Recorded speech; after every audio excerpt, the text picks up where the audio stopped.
Turkish visa की application हम लोग दो तरीके से कर सकते हैं। पहला है ऑनलाइन वीज़ा एप्लीकेशन का तरीका, दूसरा है ट्रेडिशनल तरीका जो एम्बेसी में जाके एप्लीकेशन देने का तरीका होता है। लावाकांसा ट्रैवल की वीज़ा सीरीज में आज के इस एपिसोड में हम लोग डिस्कस करेंगे टर्किश वीज़ा के दोनों एप्लीकेशन प्रोसेसेस के बारे में।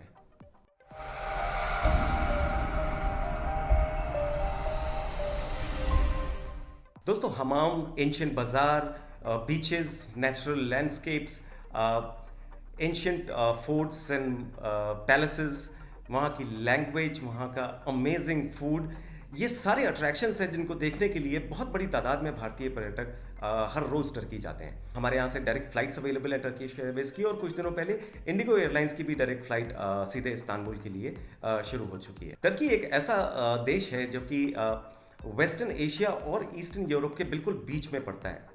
ये एक तरह से एंट्रेंस है यूरोप में, एशिया से यूरोप जाने के लिए। और बॉस्फोरस रिवर जो कि इस्तांबुल के बिल्कुल बीच से बहती है, वो बड़ा एक नेचुरल बॉर्डर है जो कि यूरोप और एशिया को डिवाइड करता है।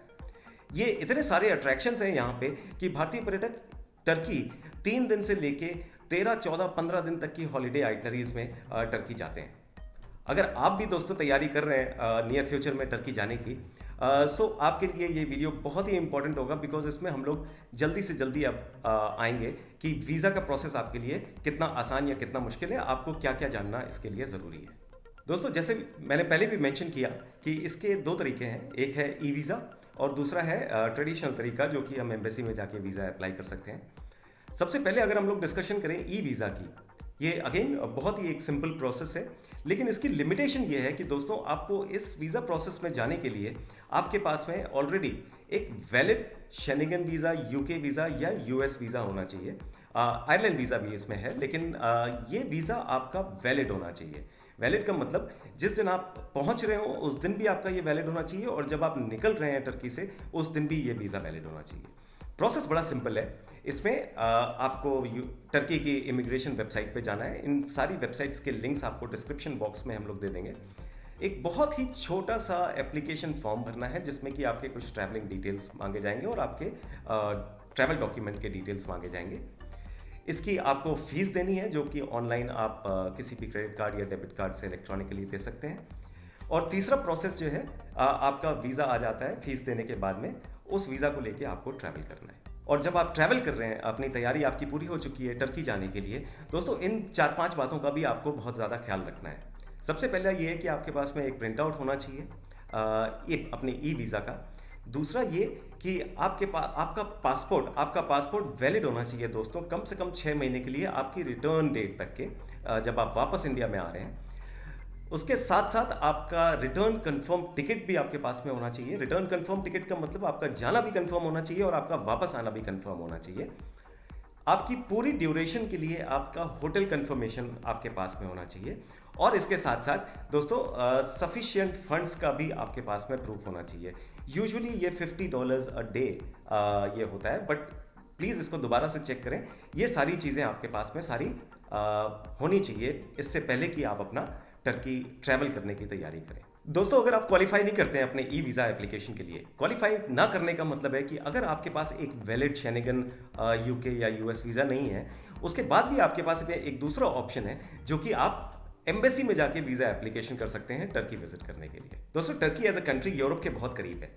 ये शेंगेन का पार्ट नहीं है, लेकिन अगर आप इसकी वीज़ा एप्लीकेशन प्रोसेस देखेंगे तो इसमें जो डॉक्यूमेंट्स की रिक्वायरमेंट होती है, जो आपके फाइनेंशियल डॉक्यूमेंट्स होते हैं और जो ट्रैवल डॉक्यूमेंट्स होते हैं, ये मोर लेस शेंगेन कंट्रीज़ के वीज़ा रिक्वायरमेंट्स के जैसे डॉक्यूमेंट्स ही होते हैं। टर्की एक बहुत ही टूरिस्ट फ्रेंडली कंट्री है।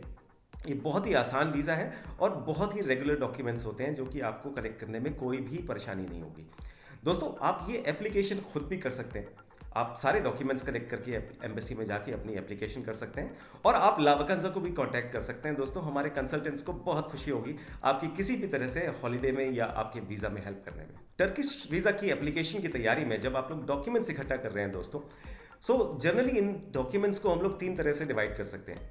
पहला है जनरल डॉक्यूमेंटेशन। जनरल डॉक्यूमेंटेशन का मतलब है कि जैसे आपको एक कवरिंग लेटर तैयार करना होगा, एक एप्लीकेशन फॉर्म भरना होगा, आपको फोटोग्राफ्स भी चाहिए होंगी बिकॉज आप वीज़ा एप्लीकेशन के लिए जा रहे हैं।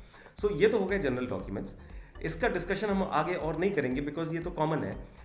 उसके अलावा चाहिए होते हैं आपको कुछ ट्रैवल डॉक्यूमेंट्स और कुछ फाइनेंशियल डॉक्यूमेंट्स। वीडियो में आगे हम लोग देखते हैं कि आपको कौन कौन से ट्रैवल डॉक्यूमेंट्स की तैयारी करनी है और कौन कौन से फाइनेंशियल डॉक्यूमेंट्स आपके इस वीज़ा एप्लीकेशन के लिए मस्ट है। दोस्तों शुरुआत करते हैं ट्रैवल डॉक्यूमेंट से। जब आप ट्रैवल डॉक्यूमेंट्स की बात करते हैं, सबसे पहला रिक्वायरमेंट है आपका पासपोर्ट। टर्किश वीज़ा एप्लीकेशन के लिए दोस्तों आपका वैलिड पासपोर्ट मतलब 6 महीने के लिए मिनिमम वैलिड होना चाहिए। इस साथ साथ इसमें ये बहुत ही एक अच्छी कंडीशन में होना चाहिए और साथ साथ इसमें 2 पेजेस कम से कम खाली होने चाहिए, बिकॉज ये वीज़ा आपके पासपोर्ट में स्टैंप होगा, एज अ स्टिकर आएगा। दूसरा डॉक्यूमेंट है टर्किश वीज़ा एप्लीकेशन के लिए कि आपका रिटर्न कंफर्म टिकट साथ में एप्लीकेशन के होना चाहिए। रिटर्न कंफर्म टिकट का मतलब आपका इसमें जाना भी कंफर्म होना चाहिए और रिटर्न भी कंफर्म होना चाहिए।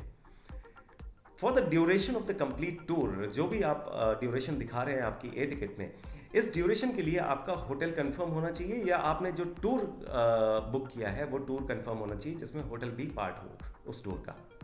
इसके साथ साथ दोस्तों मेडिकल इंश्योरेंस भी बहुत ज़रूरी है। पूरे टूर के ड्यूरेशन के लिए मेडिकल इंश्योरेंस होनी चाहिए आपके पास में। और अगर आप एक सैलरीड एम्प्लॉय हैं किसी कंपनी के, आपका leave application, approve leave application भी ट्रैवल डॉक्यूमेंट का बहुत इंपॉर्टेंट पार्ट है। ट्रैवल डॉक्यूमेंटेशन के बाद दोस्तों हम लोग आते हैं फाइनेंशियल डॉक्यूमेंट्स पे। फाइनेंशियल डॉक्यूमेंट्स जब भी आप शो करते हैं अपनी टर्किश वीज़ा एप्लीकेशन के लिए, इसमें 2 ही रिक्वायरमेंट्स हैं mainly. At the same time visa application जब भी आप करते हैं दोस्तों, एम्बेसी आपसे ज़्यादा डॉक्यूमेंट्स की भी डिमांड कर सकती है आपको असेस करने के लिए। फाइनेंशियली आपको असेस करने के लिए इनिशियली टर्किश वीज़ा की एप्लीकेशन के लिए आपको 2 तरीके के फाइनेंशियल डॉक्यूमेंट्स तैयार करने हैं मेनली। सबसे पहला है इनकम प्रूफ। इनकम प्रूफ दोस्तों किसी भी तरीके का हो सकता है, क्योंकि आपका एम्प्लॉयमेंट भी किसी भी तरीके का हो सकता है। हो सकता है आप सैलरीड एम्प्लॉई हो सकता है आप रेंटल इनकम हो आपकी, या फिर आप प्रोफेशनल हो, या फिर आपकी अपनी कंपनी हो, प्रोप्राइटरशिप हो या प्राइवेट लिमिटेड हो सकती है। सो फर्ज करिए कि आप एक सैलरीड एम्प्लॉई हैं। अगर आप एक सैलरीड एम्प्लॉई हैं तो इनकम प्रूफ की तरह से आपको अपनी 3 महीने की सैलरी स्लिप मिनिमम प्रोवाइड करनी है फाइनेंशियल डॉक्यूमेंट्स के तौर पे। और दूसरा जो फाइनेंशियल इंपॉर्टेंट डॉक्यूमेंट है वो है आपका बैंक स्टेटमेंट। ये 6 मंथ्स का बैंक स्टेटमेंट होना चाहिए दोस्तों, और ये ओरिजिनल होना चाहिए बैंक से और बैंक के द्वारा स्टैम्प करा हुआ होना चाहिए। एक और रिक्वायरमेंट दोस्तों, आपको ये दोबारा से चेक करना है जब भी आप एप्लीकेशन करने के लिए जा रहे हैं कि जिस वक्त आपकी बैंक स्टेटमेंट आप निकालेंगे उस टाइम पे उसमें मिनिमम बैलेंस 1.5 लाख रुपीस होना चाहिए टर्किश वीज़ा एप्लीकेशन के केस में। सो दोस्तों इसी के साथ में हम लोग आते हैं इस वीडियो के एंड में। वी होप कि आपको हम लोग समझा पाए हैं कि आपकी टर्किश वीज़ा एप्लीकेशन के लिए क्या क्या रिक्वायरमेंट्स होनी चाहिए।